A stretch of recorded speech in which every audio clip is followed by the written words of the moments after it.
तो will start with gravitation today. सबसे easy chapter है, इसमें सिर्फ कॉन्सेप्ट पता है तो फॉर्मूला की भी जरूरत नहीं है, you can derive formula by yourself. अब पहला ही क्वेश्चन है, the time period of an artificial satellite in a circular orbit of radius r is 2 days. Its orbital velocity is v0. If time period of another satellite in circular orbit is 16 days, then its radius of orbit is 4r and orbital velocity is v0. Its radius of orbit is 4r and orbital velocity is v0 by 2. Its radius of orbit is 2r and orbital velocity is v0. Its radius of orbit is 2r and orbital velocity is v0 by 2. तो सबसे पहले ये orbital velocity मतलब क्या होता है? Critical velocity. What do mean by critical velocity? अगर हमारे पास एक ऑब्जेक्ट है, ऑब्जेक्ट मतलब in this case you have a satellite which is orbiting around earth in circular orbit. तो हमारे पास एक सैटेलाइट है व्हिच इज गोइंग अराउंड, मतलब it is revolving around earth in circular orbit. ये मान लेना ऑर्बिट इज सर्कुलर मोर और less. तो इन दैट केस जो भी वेलोसिटी इस सैटेलाइट के पास होगा, तो whatever velocity the satellite has, इसको हम बोलते हैं क्रिटिकल या फिर ऑर्बिटल। तो क्रिटिकल वेलोसिटी या ऑर्बिटल वेलोसिटी का मतलब क्या? When a satellite is in circular orbit, to be very precise orbit is circular. तो जो भी वेलोसिटी होगा उसको हम बोलते हैं क्रिटिकल या फिर ऑर्बिटल। और वेरी ऑब्वियस, क्योंकि मोशन सर्कुलर है तो which force is required? Centripetal. तो यहाँ पे centripetal force required for the motion is provided by gravitational force between earth and that satellite. Earth का मास कैपिटल एम, सैटेलाइट का mass small m, right. और distance आपको पता होना चाहिए, distance between satellite and earth is always center to center distance, इसको हम बोलते हैं orbital radius r। तो centripetal force इसका फॉर्मूला होता है mv square by r। तो this is mv square by r। कौन सा v? क्रिटिकल। इसी को बुक में बोलते हैं vo, ऑर्बिटल। तो VC लिखो या VO लिखो, is the same thing. What is gravitational force between two masses? G. Capital M is mass of Earth, small m is mass of satellite upon distance का square। तो एक और एक हो गया कैंसल, तो these two gets cancel out। तो small m and small m also cancels out। तो orbital velocity का square is equal to gm by r, correct। तो orbital velocity is under root of gm by r। अब remember this, orbital velocity does not depend on mass of satellite, it depends only on mass of earth। it depends on g, but g is constant and it depends on r। मतलब in short, बड़बड़ नहीं, ध्यान यहाँ पे, in short orbital velocity is the centripetal force. Correct है, ये भी correct है, तो सब कुछ करेक्ट है। तो इट इज प्रोपोर्शनल टू 1/रूट ऑफ आर। हमें क्वेश्चन में पूछा था, हमारे पास टाइम पीरियड का इंफॉर्मेशन है। अब टाइम पीरियड का इंफॉर्मेशन कैसे यूज करेंगे वो भी देखते हैं, बट यू शुड नो, आपको अभी से पता होना चाहिए। We will not decide everything, आपको पता होना चाहिए time period square is proportional to orbital radius का cube। Square of time period is directly proportional to cube of orbital period। तो t is proportional to r raised to 3/2। तो एक information ये, दूसरा इंफॉर्मेशन ये दोनों पता होगा तो क्वेश्चन सॉल्व होगा। Time period of an artificial satellite in circular orbit is how many days? 2 days। और उसका रेडियस कितना है? r, correct.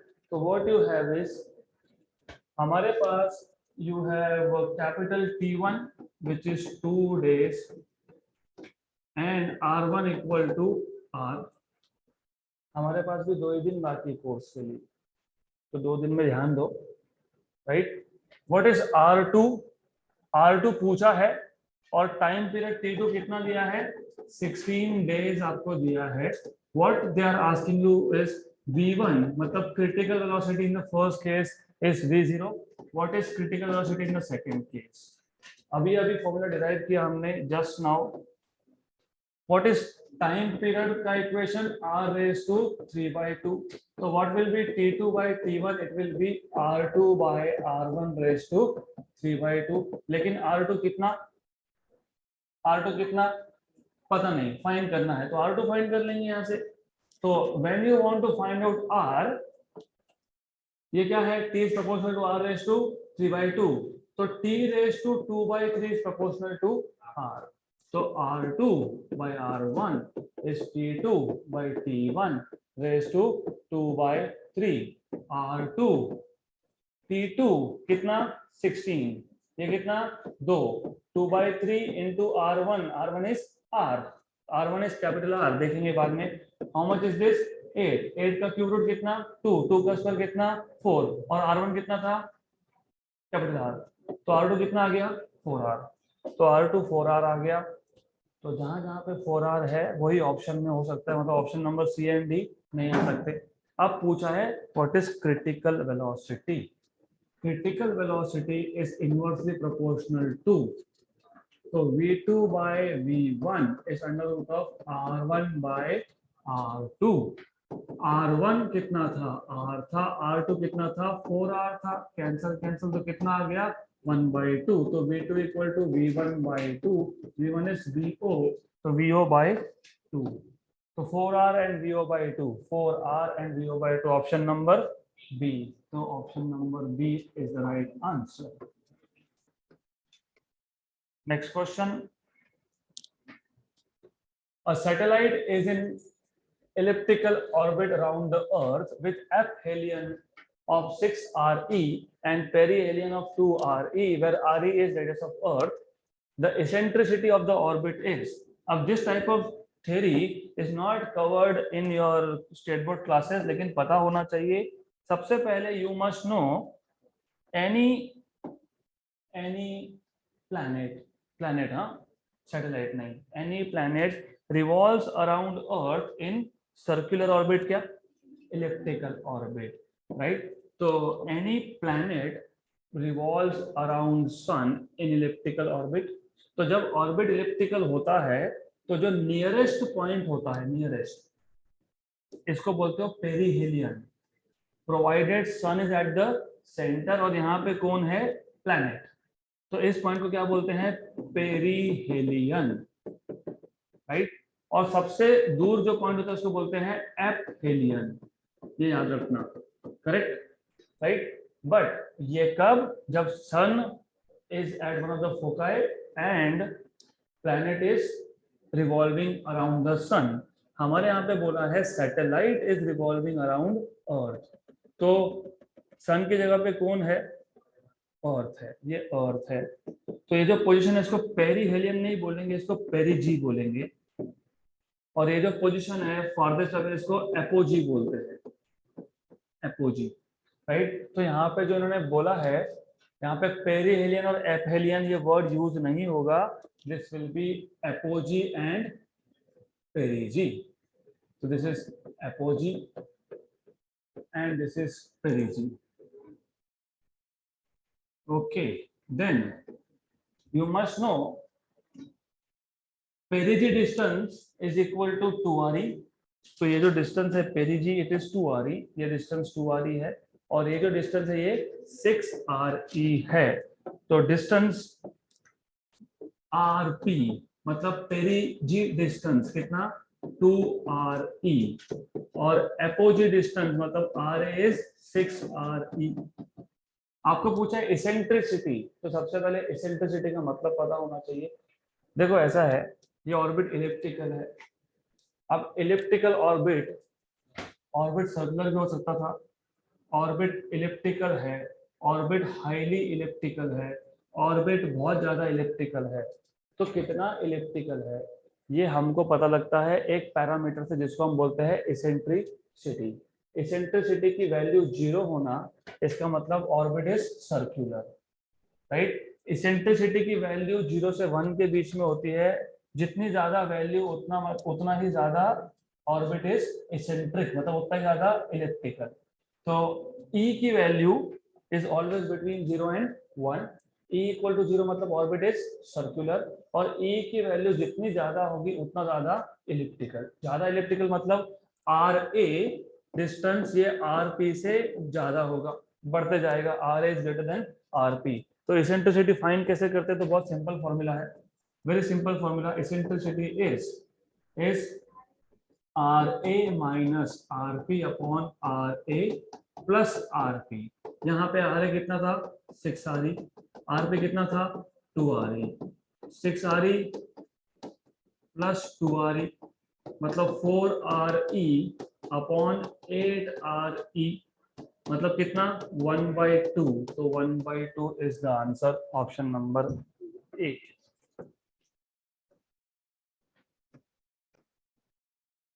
क्वेश्चन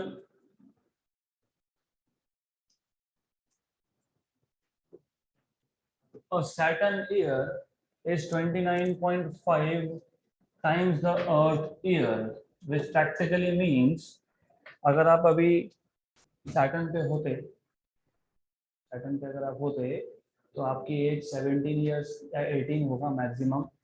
तो इसका मतलब सैटर्न पे अभी आप 8 या 9 महीने के होते, in short, right. A Saturn year is 29.5 times the Earth year. How far is the Saturn from the Sun if the Earth is 1.5 into 10 power 8 kilometer away? Kilometre print नहीं हुआ, from the Sun। अभी मैंने बताया just now, time period square is proportional to r raised to 3। हमको r पूछा है, तो r पूछा है तो take cube root on both sides. तो r is proportional to 2 raised to t raised to 2/3। तो हमको पूछा है सैटर्न का डिस्टेंस कितना, तो r Saturn upon r earth is t Saturn upon t earth raise to 3/2। 3/2 की 2/3, 2/3, 2/3, राइट। तो r Saturn equal to t Saturn, t Saturn कितना है 29.5 और ईयर्स ऑफ कोर्स, और अर्थ का एक year 29.5 year upon year, cancel and cancel, raise to 2/3 और are earth, good. तो 29.5 का क्यूब रूट, 29.5 का क्यूब रूट। अब आपको एग्जैक्ट सॉल्व करना नहीं है क्योंकि लुक 1.4 1.4 1.4 1.4, तो एग्जैक्ट आंसर तो चाहिए नहीं, तो सिर्फ आपको देखना है रफ आंसर। वैसे 29.5 का क्यूब रूट होता है रफली 3, क्योंकि 27 का क्यूब रूट होता है 3, रफली, ओके। तो 3 पॉइंट समथिंग, उसका स्क्वायर 29.5 का क्यूब रूट 3 पॉइंट समथिंग, उसका स्क्वायर 9 पॉइंट समथिंग, 10 मान लो। आर ई कितना दिया है आपको 1.5, तो 9 पॉइंट समथिंग, ये 9 पॉइंट समथिंग इंटू 1.5। नहीं समझ में आ रहा है तो वापस ध्यान दो कैलकुलेशन पे, कोई बात नहीं। हम ऐसा करते हैं अप्रोक्सीमेटली 29.5 के क्यूब रूट को अप्रोक्सीमेटली मैं 3.14 मान लेता हूँ, approximately, just for an approximation, right. Cube root हो गया तो क्या बचा, स्क्वायर, इनटू क्या है 1.5 इनटू कितना डिस्टेंस था 10 पावर 8। ये पता है ये रफली कितना होता है 10, लेकिन एग्जैक्टली कितना होता है 9.85, राइट। मैंने अभी क्या बताया, 15 इंटू 10 होता तो 1.5 इंटू 10 होता तो 15, ये 10 होता तो कितना आता 15, करेक्ट। ये आ जाएगा आपका 14, 9 इंटू 1.5 रफली आ गया 14 इंटू 10 पावर 8। हमारे पास जो आंसर है वो 1.4 1.4 1.4 में है, तो मुझे अगर यहाँ पे 1.4 लिखना है तो 10 इंटू 10 कर लूंगा, ये बन गया 14, और 10 पावर 8 तो ऑलरेडी था, तो कितना आया 1.4 into 10 power 9, option number B, done. Next question,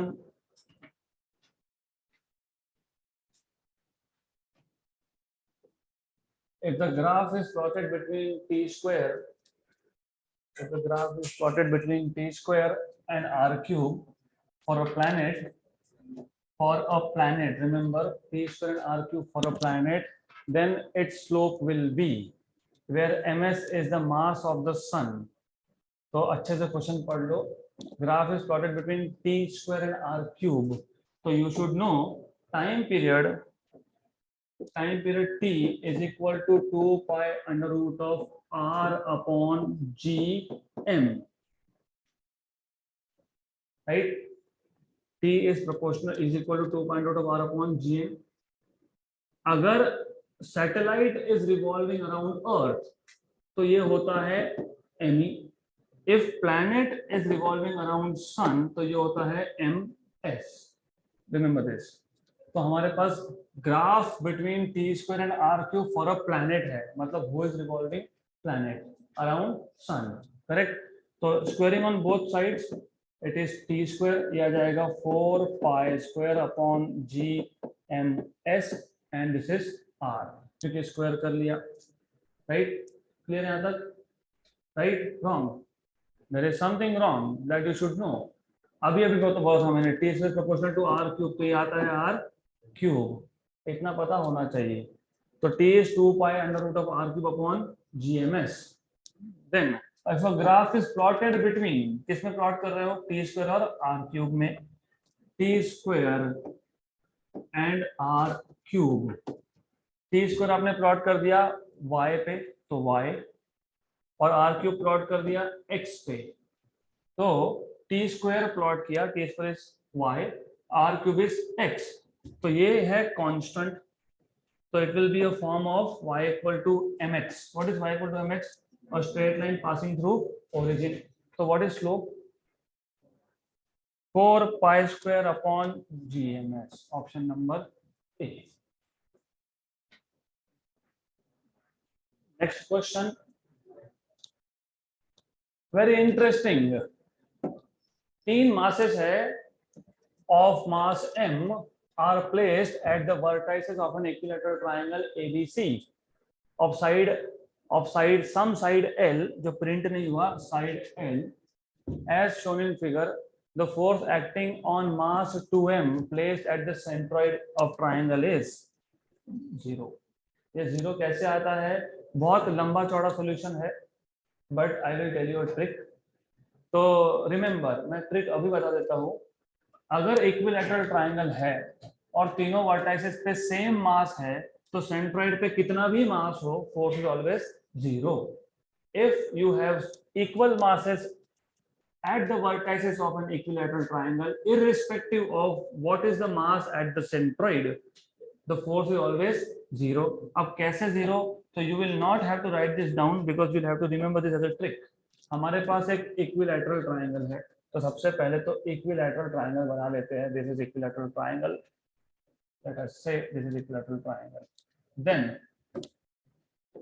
इन तीनों वर्टेक्स पे you have equal masses m m and n, and you have a mass of 2m at the centroid. तो थोड़ा सा बेसिक मैथ्स पता होना चाहिए. सेंट्रॉइड का डिस्टेंस हर एक वर्टेक्स से कितना होता है? कितना होता है? Side by 3.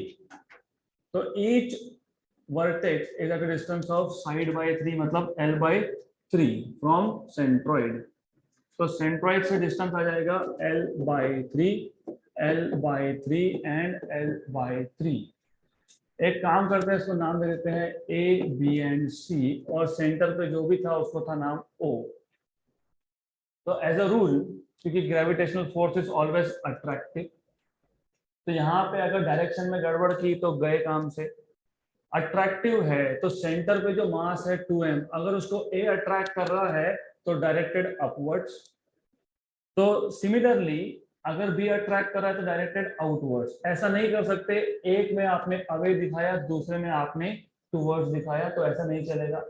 अगर सेंटर पे जो मास है उसको सब अट्रैक्ट करें तो सभी अट्रैक्ट करें. एरोहेड शुड बी आउटसाइड, या तो तीनों केसेस में arrowhead should be inside.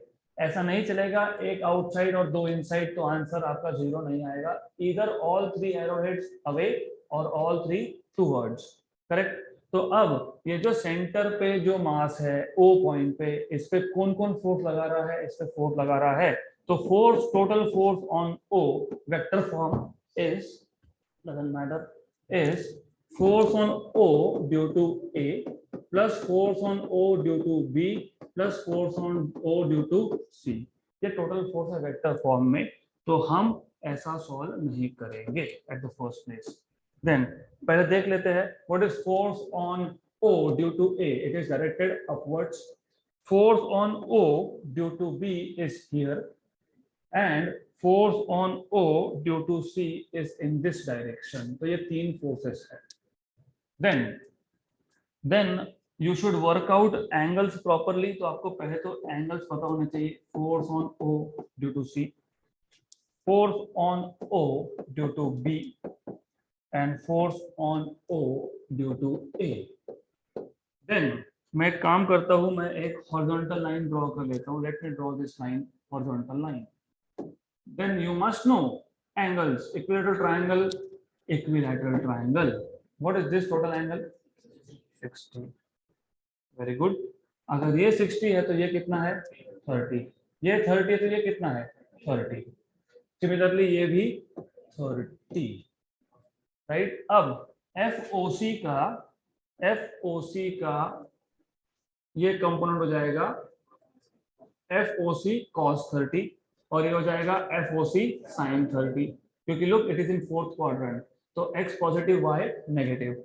Then FOB का यहाँ पे आएगा कौन सा? cos, तो यहाँ पे आएगा cos कंपोनेंट और यहाँ जाएगा sin component. Remember it is very important that you know कि how to do components of vector. अगर ये पता नहीं होगा तो क्वेश्चन सॉल्व ही नहीं होने वाला। तो दिस इज FOC, कौन सा? cos 30। Then this is FOB, cos 30। Then here you have FOB sin 30 and plus FOC sin 30। How to do shortcuts? What is the formula for gravitational force? It is proportional to m1 m2 upon r square। मतलब अगर मैं constant of proportionality हटा देता हूँ, sorry sine of proportionality हटाता हूँ, तो g लिखेंगे। रिमेंबर सेंट्रोइड से B वर्टेक्स या C वर्टेक्स सेम डिस्टेंस पे है, तो r इज कांस्टेंट। दोनों वर्टेक्स पे सेम मास है तो m1 इज कांस्टेंट और m2 दोनों के लिए कितना है? 2m है, तो दोनों के लिए फोर्स क्या आएगा? सेम। मतलब force on O due to B magnitude wise is force on O due to C and both of this is G। m1 is m, m2 is 2m और डिस्टेंस था L/√3 का square, right. Magnitude wise same है। अगर magnitude wise same है, कौन कौन same है? OC और OB। तो FOC cos theta and FOB cos theta are equal but opposite and hence they will cancel out। तो therefore FOB cos 30 and FOC cos 30 cancel out because they are equal but opposite। और जो नीचे दो है they will add up। तो resultant of इसका OB and OC is FOB sin 30 plus FOC sin 30। What is sin 30? Half. और FOB और FOC ये इक्वल है, इसको बोल देता हूं मैं F। तो FOB is F and this is 2 and this is F, this is 2। ये रिजल्टेंट है, इसको बोलता हूं FR। तो ये कितना आ गया? F/2 plus F/2 is F। But what is F? What is F? G 2m square upon L by root 3 का square, L square by root 3 का स्क्वायर इज 3 जाएगा ऊपर, तो वापस समझ लो 6 आएगा। तो द आइडिया हियर इज, अच्छे से नंबर्स को देख लो, नंबर्स को अच्छे से देखो, 2 और नीचे का रूट 3 का स्क्वायर 3, ये 3 ऊपर जाएगा तो आएगा 6 G M into M N square upon L square, तो ये क्या है 6 G M square upon L square. ये आ गया रिजल्टेंट फोर्स। किसका रिजल्टेंट है ये? साइन साइन का। तो resultant of sine sine is this, तो ये आ गया F R. F R is resultant of F O B sine 13 F O C sine 13। ये डायरेक्शन क्या है? Vertically downwards. अब एफ ओ ए निकाल लो, find out what is F O A. F O A is again G, M1 is M, M2 is 2M। डिस्टेंस कितना? उतना ही डिस्टेंस। कितना डिस्टेंस? L by रूट 3 का स्क्वायर, ये भी वही आएगा 6G M square upon L square. सिर्फ इतना है, ये J कैप डायरेक्शन है प्लस J कैप डायरेक्शन है, और ये रिजल्टेंट जो है ये माइनस J कैप डायरेक्शन है। एक vertically up, एक vertically down, equal in magnitude, both of them cancel, so resultant is 0। therefore total force, net force is 0। अब ये आपको सॉल्व करना ही नहीं है, this is too lengthy. 15 steps, 12-15 steps का क्वेश्चन है। Remember trick, if the triangle is equilateral with same equal masses at all the 3 vertices, irrespective centroid पे m हो, 2m हो, 3m हो, 5m हो, 10m हो, 100m हो, we don't care, centroid पे force is always 0। good, तो question solve नहीं करना। I will not give you time to write this down, just a trick that you must remember। अगला question, the acceleration due to gravity and density of Earth are related by which of the following relations, where G is gravitational constant and RE is radius of Earth। तो अगर आपको equation याद ही नहीं है, वैसे याद होना चाहिए, what is equation of G? Gm by R square। But if you do not remember, don't worry, क्योंकि ultimately every force has a source. Your weight, do you feel you have weight? Weight है ना आपका, wait मतलब mg। क्यों आपको क्यों लगता है वेट है? It is because of gravitational force. Weight is mg, gravitational force is g। m1 मतलब मास ऑफ अर्थ, m2 मतलब mass of object upon r square.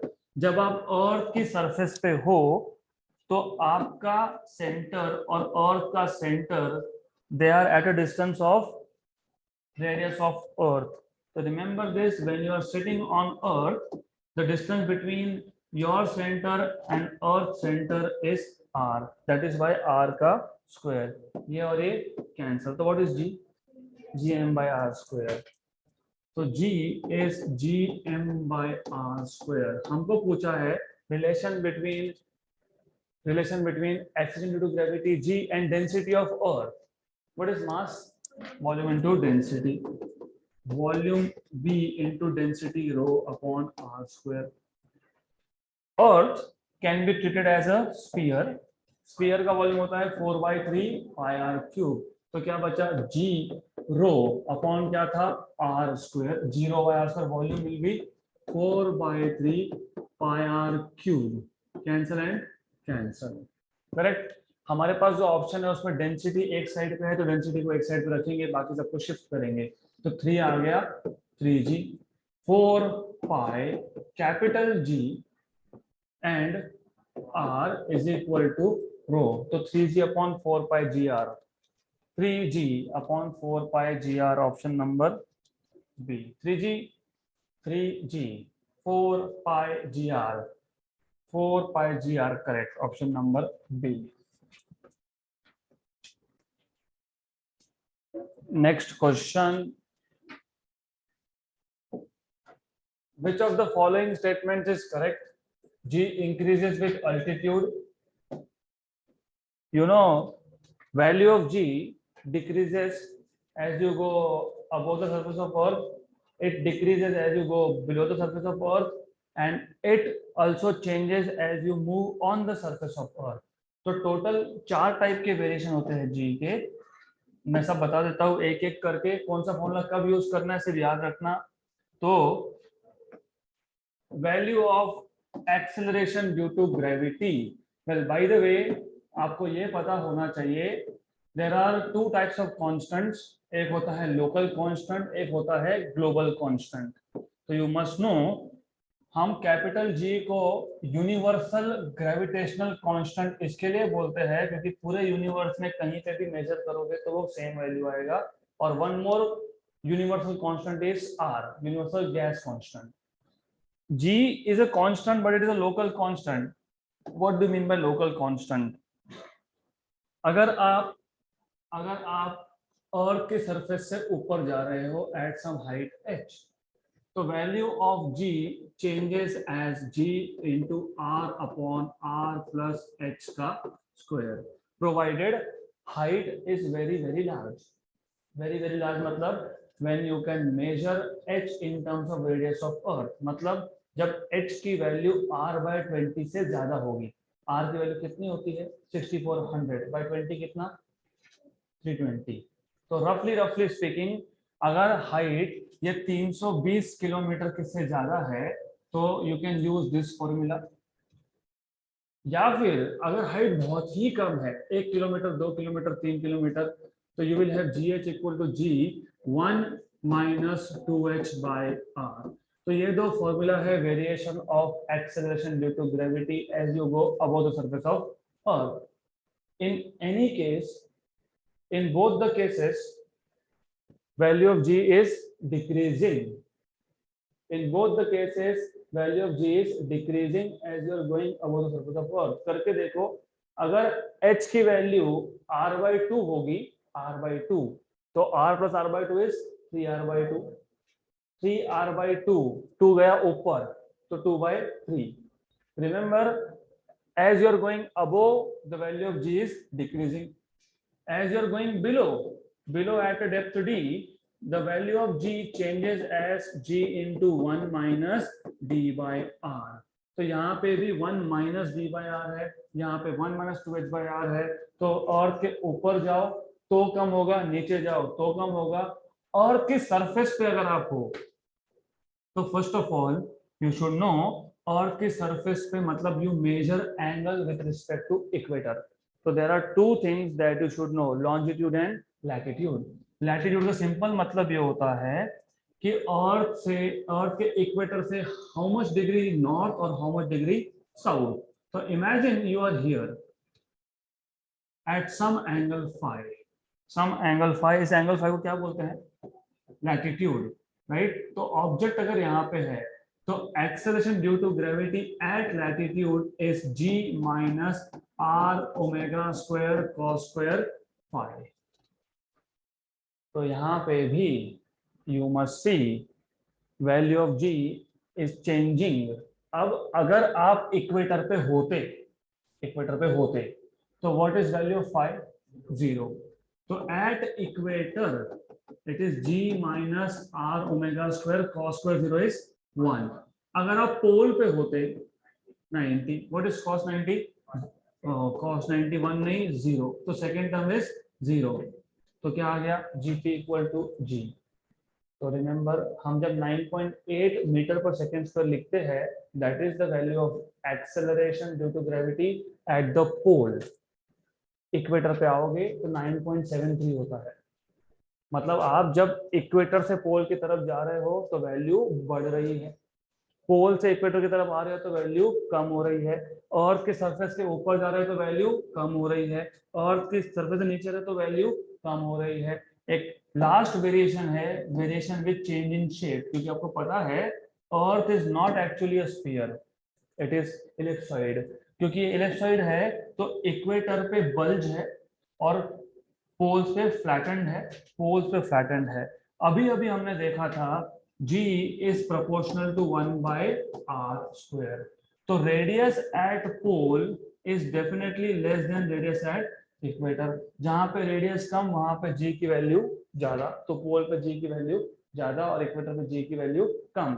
अब बोलोगे इन दोनों में डिफरेंस क्या है? इन दोनों में डिफरेंस ये है, यहाँ पे एक ऑब्जेक्ट पोजीशन चेंज कर रहा है इसलिए जी की वैल्यू चेंज हो रही है, यहाँ पे अर्थ का शेप चेंज होने की वजह से जी की वैल्यू चेंज हुई। तो there are 4 different formulas of जी।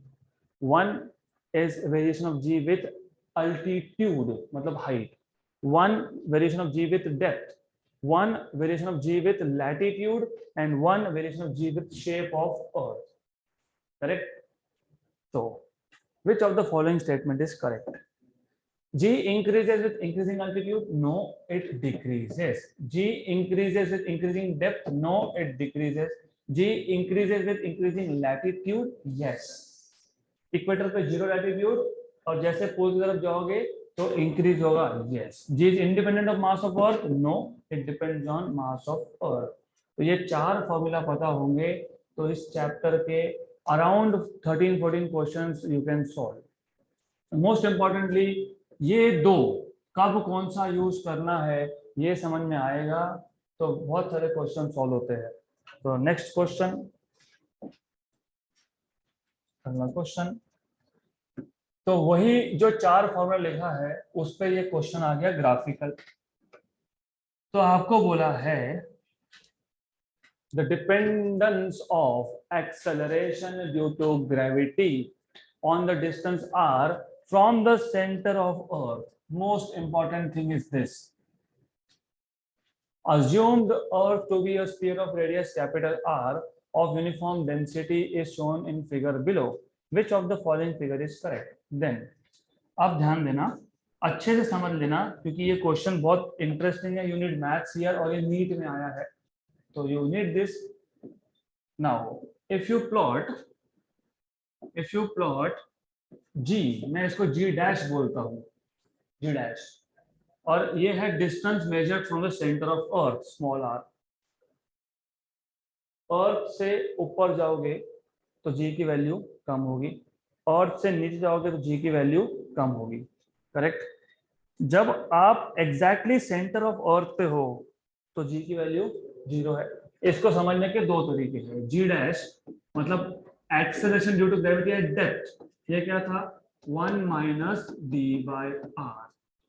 अगर आप राइट एट द सेंटर हो तो व्हाट इज डेप्थ?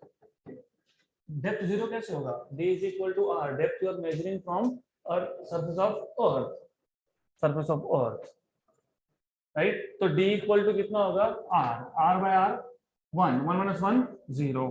तो what is acceleration due to gravity at the centre? 0। Correct? दूसरा समझने का तरीका ये है कि acceleration due to gravity mass से आता है, gm by r square, right? तो सेंटर पे मास इज 0 क्योंकि सारा मास सेंटर के ऊपर है, राइट? तो ये मत रखोगे ध्यान में तो ज्यादा बेटर है, रिमेंबर दैट वन। अभी मैंने बोला सरफेस से नीचे जाओगे तो जी की वैल्यू कम होगी, कम होते जाएगी, सेंटर पे कितनी होगी? 0। अब उल्टा सोचो, अगर आप सेंटर पे हो तो जी की वैल्यू 0, आप ऊपर जा रहे हो तो जी की वैल्यू बढ़ेगी। तो कैसे बढ़ेगी वो भी देख लेते हैं। ये इक्वेशन है हमारे पास। तो G dash equal to G minus G D by R, सिर्फ जी से मल्टीप्लाई कर दिया। Good. Then otherwise to make it even simpler you should know, coming back here, ये है रेडियस r प्लस h को हम बोलते हैं स्मॉल r। यहाँ पे यहां से यहां तक है रेडियस r, इस डिस्टेंस को हम बोलते हैं r माइनस d, इसको भी बोलते हैं स्मॉल r। तो स्मॉल r इफेक्टिवली मतलब सेंटर से कितना डिस्टेंस। अगर आप डेप्थ पे हो तो d माइनस r, अगर आप अर्थ के सरफेस पे हो तो small r equal to capital R, अगर आप अर्थ के सरफेस के ऊपर हो तो r प्लस h। यहां तक clear? What is small r? Distance measured from centre of earth, right? हमने क्या प्लॉट किया है? Small r। रिमेंबर हम क्या प्लॉट कर रहे हैं? Small r। तो इसको आप लिख सकते हो g dash equal to g cross multiply r minus d by r। मैंने अभी आपको बताया this is nothing but small r, so small r by capital R. लेकिन कैपिटल आर क्या है, वो तो कांस्टेंट है, जी क्या है, कांस्टेंट है, तो जी डैश क्या आएगा, G by R into small r. Constant upon constant is another constant. Remember what you are plotting on y axis g dash, what you are plotting on x axis r, तो ये क्या हो गया, slope. तो y equal to mx, straight line passing through origin. तो value g की बढ़ते जाएगी बढ़ते जाएगी, कब तक बढ़ेगी, जब तक आप सरफेस पे नहीं आते। तो सरफेस तक नहीं आते मतलब small r equal to capital R नहीं होता तब तक।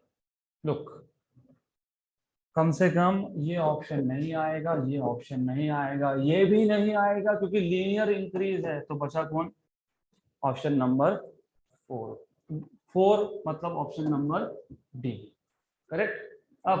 अब सिर्फ ये नहीं तो समझाना है आपको, क्यों, बिकॉज मैं ऐसा भी कर सकता था, I could have done this, मैं ऐसा देता आपको, ऐसा स्ट्रेट लाइन दे दिया, फिर ऐसा भी स्ट्रेट लाइन दे दिया, अब बोला बताओ दोनों में से कौन सा, राइट। तो अब आपको ये देखना है कि हाइट पे कैसे आपका इक्वेशन चेंज हो रहा है, हाइट पे। तो do you remember what was variation of G with altitude, मतलब हाइट, g इक्वल g dash equal to g r upon r plus h। What is r plus h, small r। मैंने अभी अभी बताया कि ये होता है small r, correct, small r। तो इसका भी स्क्वायर और ऊपर का भी स्क्वायर। तो एक काम करेंगे, कॉमन स्क्वायर की जगह पे मैं ऐसे लिख दूंगा, ठीक है, लाइक दिस। तो g dash equal to g r square, नीचे r square r raise to -2, ये क्या है y, ये क्या है x, x है कि 1/x है। Look, you are suppose to plot r, हमारे पास क्या आया, r रेज टू -2 मतलब x रेज टू -2, ये क्या है कांस्टेंट, सम कांस्टेंट। तो y is proportional to x raise to -2, x raise to -2 मतलब डिक्रीजिंग फंक्शन, और डिक्रीज कैसा है वो, -2 के फॉर्म में है। -2 के फॉर्म में डिक्रीज होना मतलब ये स्ट्रेट लाइन तो नहीं आएगा, तो ये कैसा आएगा, ये ऐसा आएगा। तो ये कैसा आएगा, लुक, तो ऑप्शन नंबर डी।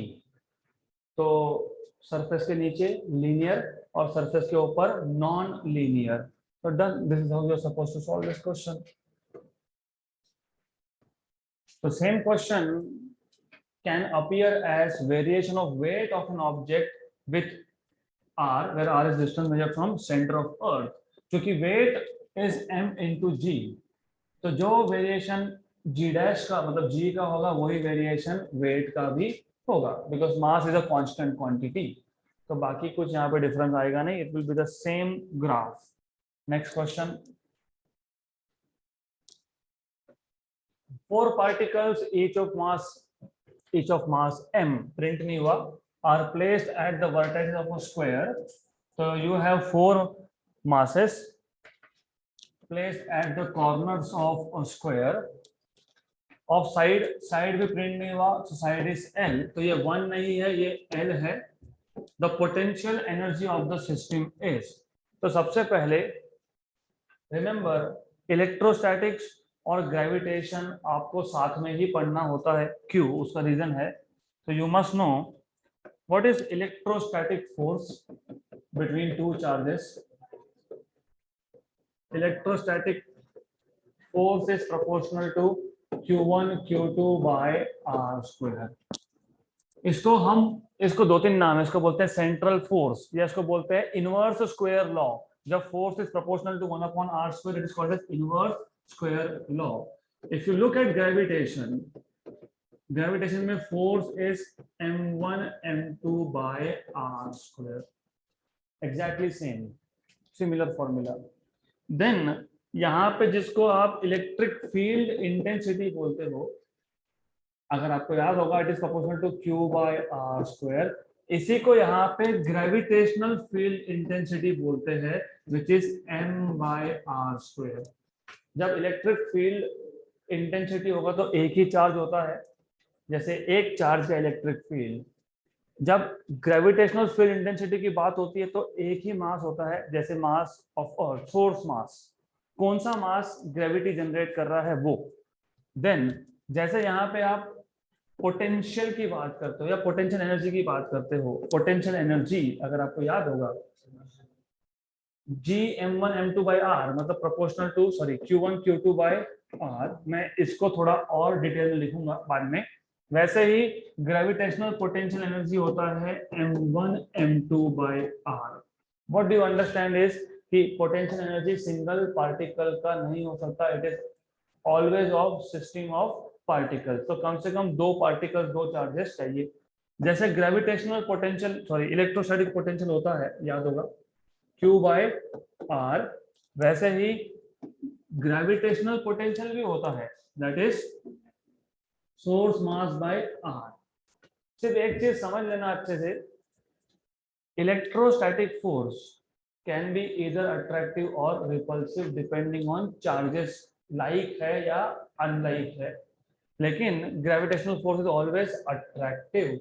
जब जब फोर्स अट्रैक्टिव हो उसको बोलते हैं बाउंड सिस्टम, और जब जब सिस्टम बाउंड हो तो पोटेंशियल एनर्जी और पोटेंशियल दोनों होता है नेगेटिव, और नेगेटिव टोटल एनर्जी भी होता है नेगेटिव। तो whenever you have bound system मतलब attractive forces, you will always have negative. करके देख लो, करके देख लो।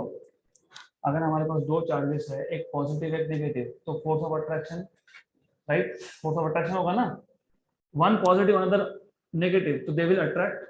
तो Q1 पॉजिटिव Q2 नेगेटिव, तो क्या आएगा negative. When both of them are of the same type, positive positive, तो क्या आएगा प्लस। तो प्लस आना पोटेंशियल एनर्जी में या पोटेंशियल में, पोटेंशियल एनर्जी में या टोटल एनर्जी में प्लस आने का मतलब क्या, रिपल्सिव फोर्स, और नेगेटिव आने का मतलब क्या, अट्रैक्टिव फोर्स। अब gravitational potential energy is similar to electrostatic potential energy. Electrostatic potential energy में हमने क्या किया था, हमारे पास एक पॉइंट चार्ज था, इंफिनिटी से लाए, इंफिनिटी से लाके इसको ए पॉइंट पे रख दिया चार्ज Q1 को, चार्ज Q1 को लाने में वर्क डन हुआ एब्सोल्युटली जीरो। क्यों?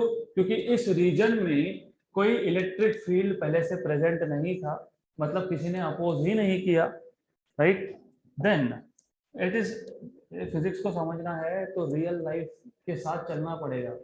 Think you are starting a business, think कोई दुकान है ही नहीं, वहां पे कोई बिजनेस नहीं है, तो नो अपोजिशन, कोई प्रॉब्लम नहीं।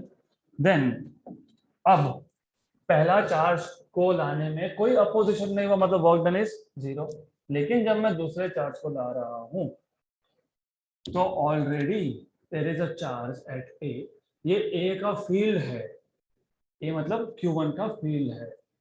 तो इस रीजन का डॉन कौन, तो आने नहीं देगा उतना जल्दी से, तो Q2 विल फेस अपोजिशन, मतलब there is some work done. और वर्क डन का इलेक्ट्रोस्टैटिक फॉर्मूला होता है charge that you are moving, किसको मूव किया Q2, और किसका पोटेंशियल पहले से था 1 का, करेक्ट। तो this is equal to Q2, और ये होता है 1/4πε0 Q1/r12, where r12 is distance between 1 and 2. So remember this, remember this. So there is competition here, opposition, strong opposition. जाने नहीं देंगे तुझे की जगह पे, आने नहीं देंगे तुझे, राइट। तो ऐसा याद रख लेना आप। ये आ गया तीसरा चार्ज। अब जब तीसरा आ रहा है तो दोनों ही अपोज करेंगे, कौन से दोनों, 1 and 2। तो ये जिस पॉइंट पे आके बैठा सी पॉइंट पे, इस सी पॉइंट का ए से डिस्टेंस था r13, ये डिस्टेंस था r12। तो work done to bring third charge is equal to, किसको ला रहे हो 3 को, कौन कौन अपोज कर रहा है 1 और 2। तो this is how you remember, simple simple equations है। Q3 what is V1, 1/4πε0 Q1, distance कितना है दोनों में r13, प्लस किसको ला रहे हो 3 को, अब कौन अपोज कर रहा था यहाँ पे 2, तो Q2/r23। तो ये आ गया work done to bring third charge.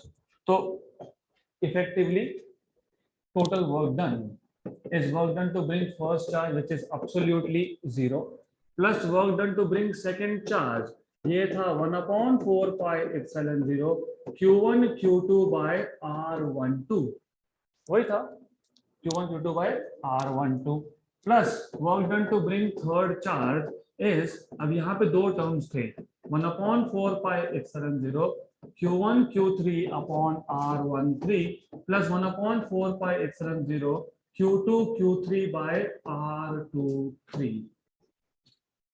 right? Then ये सब में से 1/4 pi epsilon 0 निकल गया कॉमन। अब याद कैसे रखते हैं, दैट इज इंपॉर्टेंट, क्योंकि ग्रेविटेशन और इलेक्ट्रोस्टैटिक दोनों का काम हो जाएगा। हमारे पास तीन चार्जेस थे, तीन कॉम्बिनेशन बनेंगे 1 2 1 3 2 3 1 2, यहाँ 1 2 तो नीचे r12, 1 3 तो नीचे r13 और यहाँ पे आएगा 2 3 तो नीचे r23 हो गया। This is work done, but work is form of energy which can neither be created nor be destroyed, so this work is stored in the form of potential energy, कहाँ पे, in the system of charges। that is why I told you single charge का कोई potential energy होता नहीं, क्योंकि single charge के लिए work done हुआ नहीं, तो एनर्जी कहाँ स्टोर हुआ, इस सिस्टम में स्टोर हो गया। तो एनर्जी, पोटेंशियल एनर्जी किसका होता है, सिस्टम का होता है। If I ask you what is your potential energy, it doesn't make any sense। if I ask you what is your potential energy and earth as a system, तो उसका sense बनता है। तो अब यहां तक अगर क्लियर है तो ग्रेविटेशनल पोटेंशियल एनर्जी में सेम आएगा U, 1/4 pi epsilon 0 की जगह पे आएगा G, क्योंकि इसको बोलते हो ना K की जगह पे आएगा G, और मैंने बताया क्या आएगा माइनस, और मैंने आपको बताया combination of M1 M2 R12। तो अब आ जाते हैं क्वेश्चन पे। अब हमारे पास जो क्वेश्चन था इसमें है स्क्वायर, हमारे पास है x स्क्वायर, और square if you remember, square for example, sorry for this, तो ठीक है, okay, there is something wrong here, I don't know what is wrong, doesn't matter, कोई फर्क नहीं पड़ता, चलो ठीक है, doesn't matter really। look, ध्यान दो यहाँ पे, you should pay attention over here। तो in case of square आपके पास टोटल 4 वर्टेक्स है, मतलब टोटल चार्जेस मासेस कितने, 4, क्योंकि हम ग्रेविटेशन की बात कर रहे हैं तो हम मासेस की बात कर रहे हैं, तो you have 4 of them, 1 2 3 and 4। let us give it some name, कुछ नाम दे देते हैं इसको ना, नंबर देते हैं 1 2 3 and 4। आपको पूछा है what is the potential energy of the system, तो चार है यहाँ पे। तो पोटेंशियल एनर्जी का जो फॉर्मूला था, कांस्टेंट आउटसाइड और कॉम्बिनेशन, 4 है। तो अभी याद नहीं रहा तो कैसे करेंगे, सिंपल 1 2 3 4 1 2 3 4। इलेक्ट्रोस्टैटिक्स हो या ग्रेविटेशन हो, खुद के साथ कोई एनर्जी नहीं होता। 1 2 1 3 1 4, राइट। 1 2 हो गया, नहीं आएगा, 2 2 होगा, नहीं होगा, तो क्या बचा 2 3 एंड 2 4। देन 3 3 होगा क्या, नहीं होगा, तो क्या होगा 3 4। तो 6 टर्म्स आएंगे, 1 2 1 3 1 4 2 3 2 4 एंड 3 4। तो यहाँ पे जब आप लिखोगे तो इधर लिखना है M1 M2 R12, M1 M3 R13, M1 M4 R14 plus M2 M3 R23 plus M2 M4 R24 plus M3 M4 R24। पहले थोड़ा लेंदी लगेगा, लेकिन एक्चुअली ओरली क्वेश्चन सॉल्व होता है। मैं ट्रिक भी बताऊंगा, सिर्फ ध्यान दो, जितना ज्यादा ध्यान होगा उतना फटाफट क्वेश्चन सॉल्व होगा। Then you should know R12 is L, R23 is L, R34 is L, R14 is L, then this is root 2L, 1 and 3 root 2L, 2 and 4 root 2L, क्योंकि ये डायगोनल है। L and L diagonal is hypotenuse मतलब √2l, तो ये √2l और ये भी √2l। अब ये पूरे क्वेश्चन को ओरली कैसे सॉल्व कर सकते थे?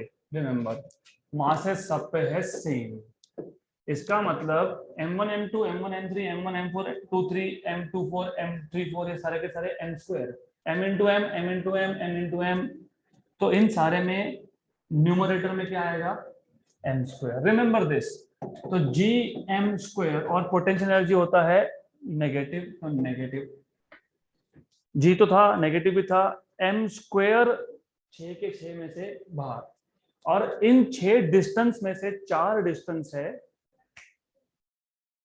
L, 1 2 2 3 3 4 एंड 4 1, तो 4 कितने हैं L, तो 4 कितने हैं 1 by L 1 by L 1 by L 1 by L मतलब 4 बाई L, और दो डिस्टेंस कितने हैं? √2l, दो डिस्टेंस √2l है, तो 2 बाय √2l। आर स्क्वायर नहीं आता है पोटेंशियल एनर्जी में, याद रखना, नहीं तो स्क्वायर कर दोगे तो हो गई गड़बड़, राइट। अब क्या कॉमन निकलेगा? 2 कॉमन निकलेगा, 2 कॉमन निकलेगा, 2 कॉमन आ गया, और क्या कॉमन निकलेगा? L कॉमन निकलेगा, क्या बचेगा? 2, और ये क्या बचेगा? 1 बाय √2। तो what you should get is this, -2 gm square by L, 2 plus 1 by √2, -2 gm square by L, 2 plus 1 by √2, option number B. So this is how you are supposed to solve this question. Next question, तो ये सब मैं I will just keep all this in the PDF so that you can refer later. अगला question is again match the column, simple question है, match the column, match column 1 with column 2। अब remember, हमारे पास kinetic energy, potential energy, total energy, orbital velocity, इसका equation हमने derive अभी तक किया नहीं, तो कर लेंगे। तो me is mass of earth, m is mass of satellite, r is radius of the orbit. So you should know at the first place what is kinetic energy? Half mv square. Very good, half mv square। अगर एक satellite circular motion में है तो v क्या होता है? v होता है √of gm by r। अभी देखा था ना ऑर्बिटल वेलोसिटी, तो √of gm by r का स्क्वायर कितना? gm by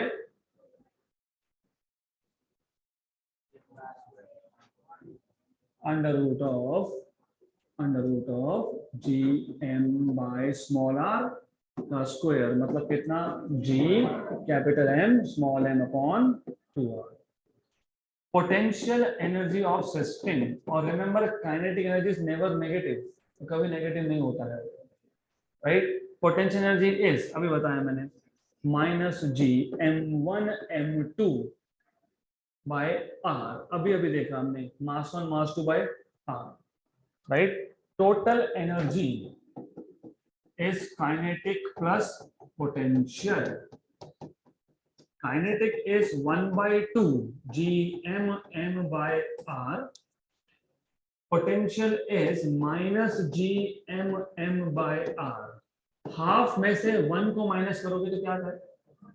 -12, तो -12 gm m by r, correct. तो total energy, what do you see? Total energy is negative of kinetic energy. तो kinetic energy positive, potential negative और total negative. Total और potential negative मतलब कौन सा system? Bound system, मतलब force of attraction is, force is attractive. यहां तक clear? तो total is negative of kinetic, and kinetic if you see, potential और काइनेटिक को कंपेयर करोगे, या तो पोटेंशियल और टोटल को कंपेयर करोगे, तो टोटल एनर्जी इज, क्या है? पोटेंशियल क्या है? -gm by r। तो मुझे अगर टोटल के टर्म में लिखना है तो मल्टीप्लाई एंड डिवाइड बाय 2, तो ये कितना है? 2 times, right. Is this correct? Is this correct? Potential energy कभी टोटल से ज्यादा हो सकती है क्या? नहीं, तो क्या गड़बड़ हो गई? Kinetic energy half mv square, सही है? Yes. What is v under root of gm by r, ये करेक्ट है क्या? यस। इसका स्क्वायर कर दिया, करेक्ट, तो ये आ गया सही। What is potential energy? Minus G m1m2 by r, तो minus G m1m2 by r, ये भी सही है। What is total? Kinetic plus potential, right? तो kinetic plus potential, kinetic is half G M M by R and this is minus G M M by R, तो minus half, correct है, सब correct है, clear? तो अब ठीक है, अगर ये करेक्ट है तो लेट्स मैच द कॉलम। सबसे पहले start with orbital velocity. What is orbital velocity? Root of G M by R, तो D will match with Q, हो गया क्वेश्चन खत्म। Option number D. बाकी पता नहीं भी होगा तो कोई फर्क नहीं पड़ता। तो A with S, kinetic energy अभी अभी देखा हमने, क्या देखा? Kinetic energy G M M by two R, तो G M M by two R, तो kinetic energy is matching with S, तो A with S, A with S. B, potential energy कितना था? Potential energy minus G M M by R, तो potential energy is minus G M M by R, तो B with are, तो B with R, and बचा हुआ C goes with P, simple simple. तो B matches with R, और बचा हुआ जो बच गया, कौन बच गया? सी, और कौन बच गया? पी। तो हो गया आंसर खत्म, डन। नेक्स्ट क्वेश्चन, तो कुछ नहीं है वहां पे। This I will keep in the PDF so that you can refer later, but match the column में एक्सपेक्टेड ये होता है कि आपको फॉर्मूला पता हो, और फॉर्मूला पता होना चाहिए, इसलिए क्वेश्चन इंक्लूड किया है। Next question, a satellite of mass m is in a circular orbit of radius 2r about earth. The energy required to transfer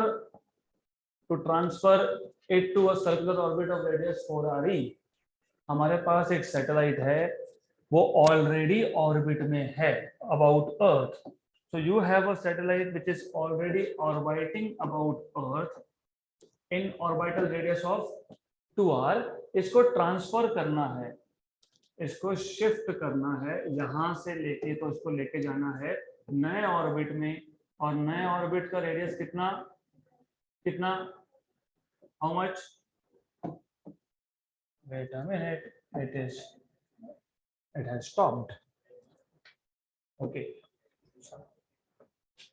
तो नए ऑर्बिट का रेडियस कितना था?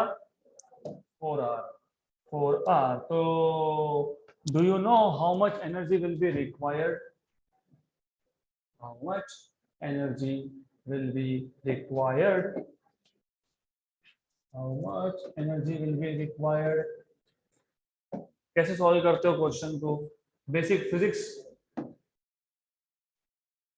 Basic physics. सबसे पहले you have to start thinking in such a way कि जब पहले ऑर्बिट में था, let us call this as r1, हमको पता है r1 की वैल्यू कितनी है? 2r है। तो जब ये पहले ऑर्बिट में था, जब ऑर्बिट इसका r1 था, मतलब 2r था, तो इसके पास कुछ टोटल एनर्जी होगा। और टोटल एनर्जी कैसे निकालते हो? अभी अभी देखा हमने, जस्ट नाउ टोटल एनर्जी अभी अभी देखा था, minus half G M M by R, correct. मुझे अगर इसको नए ऑर्बिट में लेके जाना है तो I will have to provide extra energy, और that extra energy will be equal to the difference in energies of the two orbit. So do you remember structure of atoms and nuclei? Bohr's postulate, third number का postulate, whenever electron makes transition from nth higher orbit to pth lower orbit, energy is liberated. अगर उल्टा होगा, if the electron has to go from pth lower to nth higher, energy has to be supplied. कितना energy supply करते हो? Equal to the difference in energies of the two orbit. मतलब मुझे अगर एक लेवल से दूसरे लेवल में लेके जाना है तो अर्थ सैटेलाइट सिस्टम या सन प्लैनेट सिस्टम या इलेक्ट्रॉन न्यूक्लियर सिस्टम, ये लगभग सेम है।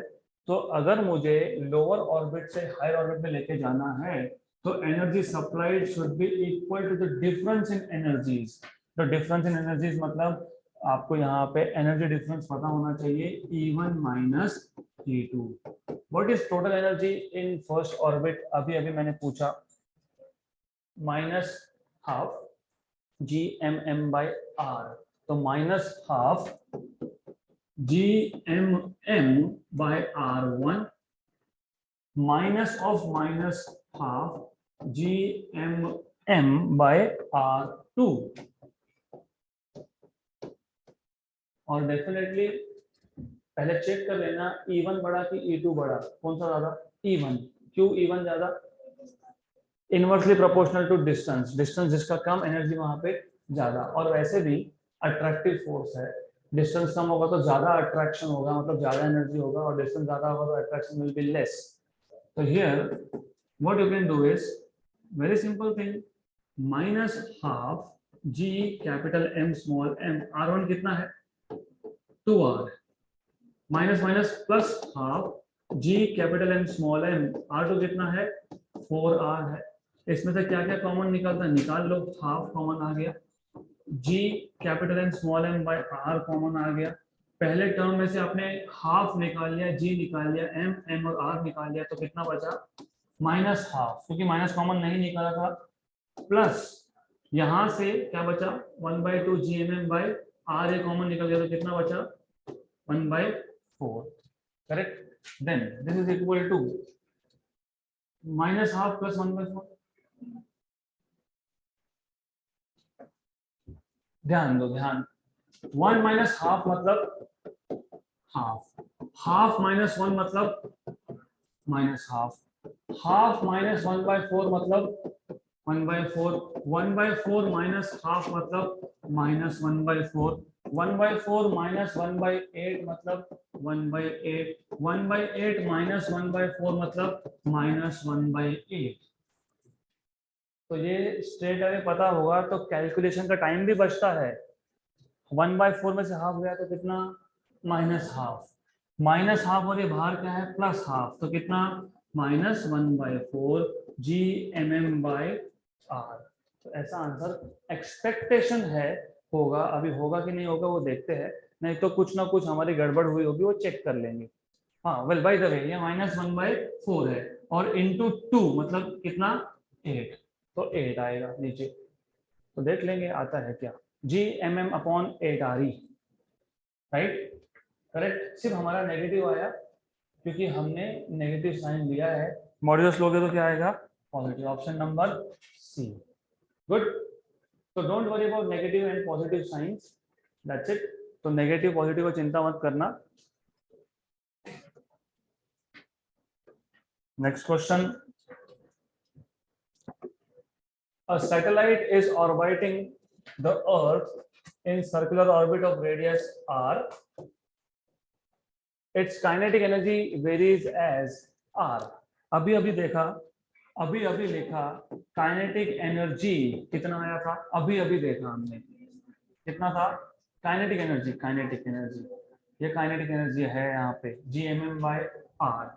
तो kinetic energy varies inversely as r। Directly r है क्या? नहीं, तो ऑप्शन नंबर ए नहीं होगा। Angular momentum varies as 1/√r। What is angular momentum? mvr, right? Good. What is velocity of satellite orbiting in circular orbit around Earth? Under root of Gm/r, orbital velocity into r, correct? तो ये root आ रही है, r है mgm/r²/r, तो r² करके root में ले जाएंगे तो कैंसिल एंड कैंसिल। तो angular momentum is directly proportional to root of r, directly proportional. हमारे ऑप्शन में क्या दिया है? Inversely proportional. Linear momentum, linear momentum, what is linear momentum? Mass into velocity. Linear momentum p is mass into velocity. Velocity मतलब under root of gm/r। तो p is inversely related to root of r, linear momentum. यहाँ क्या बोला है 1/r, होगा क्या? नहीं। तो क्या बचा? फ्रीक्वेंसी। अब ये कैसे आया वो भी देख लो। You know what is frequency? 1 time period. But do you remember time period square was proportional to r cube, मतलब time period was proportional to r raise to 3/2। Clear है अदर? तो फ्रीक्वेंसी is 1 time period, मतलब 1/t raised to, I mean 1/t is 1/r raised to 3/2, 1/t and t is r raised to 3/2। तो n is inversely proportional to r raised to 3/2। हो गया question solve? Done. Simple question. Next question, next question, a very simple question, a geostationary satellite। अब satellite अलग अलग type के होते हैं। You should know there are 2 types of satellite. एक होता है पोलर, एक होता है इक्वेटोरियल। इक्वेटोरियल सैटेलाइट जो होता है वो इक्वेटर के ऊपर से पास होता है। तो you must know there are 2 types of satellite, और इस पे थ्योरी क्वेश्चन पूछ सकते हैं, तो पता होना चाहिए। You have 2 types of satellite. एक सैटेलाइट जो होता है वो इक्वेटर के ऊपर से पास होता है, उसको बोलते हैं इक्वेटोरियल। और ये सैटेलाइट हम यूज करते हैं for the purpose of communication, right. तो ये सैटेलाइट का जो टाइम पीरियड होता है is equal to time period of earth rotation. What is time period of earth rotation? 24 hours. तो satellite is locked, periodically locked, मतलब अर्थ के respect से ये स्टेशनरी दिखेगा, क्योंकि जितना रोटेशन स्पीड अर्थ का है उतना ही रिवोल्यूशन स्पीड सैटेलाइट का है। तो when you look from earth it will appear as stationary. इसको 2-3 नाम है, एक तो इक्वेटोरियल सैटेलाइट बोलते ही है, एक जियो स्टेशनरी, एक जियो सिंक्रोनस, राइट। दूसरा टाइप का सैटेलाइट होता है polar satellite, which basically have polar orbit. और आपको पता होना चाहिए polar satellite is such a fast satellite, around 84 minutes में एक चक्कर कंप्लीट करता है। 84 मिनट्स वन राउंड, तो it goes around 18-19 times around earth per day. तो जो हम मैप देखते हैं ना जीपीएस सिस्टम, राइट, तो जीपीएस सिस्टम बेसिकली ये पोलर सैटेलाइट पे से चलता है। दूसरा, जो आप अर्थ का इमेज बनाते हो, गूगल अर्थ देखते हो, तो वो फोटोग्राफ यही सैटेलाइट ले रहा है। तीसरा, जो स्पाइंग पर्पस के लिए यूज होता है, परमाणु मूवी देखा होगा अगर, उसमें टायर का मार्क भी रह गया, तो वो सैटेलाइट कौन काम करता है? Polar satellite. This much information is sufficient for the time being. Jio stationery मतलब टाइम पीरियड कितना? 24 आवर्स। इस बाइटिंग, बाइट तो कभी करेगा नहीं, ऑर्बिटिंग होगा, is orbiting the earth at a height of 6 r, height of 6 r above the surface of earth। Height कितना है? 6 r, हाइट 6 r है। तो उस सैटेलाइट का अगर हाइट 6 r है तो रेडियस कितना है? What is radius?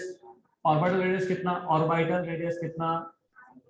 r plus h। तो याद रखना orbital radius is r plus h। ये अर्थ है, अर्थ का रेडियस r है, हाइट 6 r है, तो स्मॉल r ये h प्लस r है, मतलब 7 r हो गया, राइट। देन ये आपको बोला है यहाँ पे where r is radius of earth, the time period of another satellite, मतलब मैं इसको r1 बोल दूंगा। Time period of another satellite at a height of 2.5 r, मतलब r2 कितना? 2.5 r, करेक्ट। अच्छे से क्वेश्चन पढ़ो। Time period of another satellite at a height of what is height? h2 कितना दिया है? 2.5 r। h1 कितना था? 6 r। तो r1 कितना आया? h1 plus r। तो r2 कितना आएगा? h2 plus r। This is 2.5 r plus r, मतलब कितना?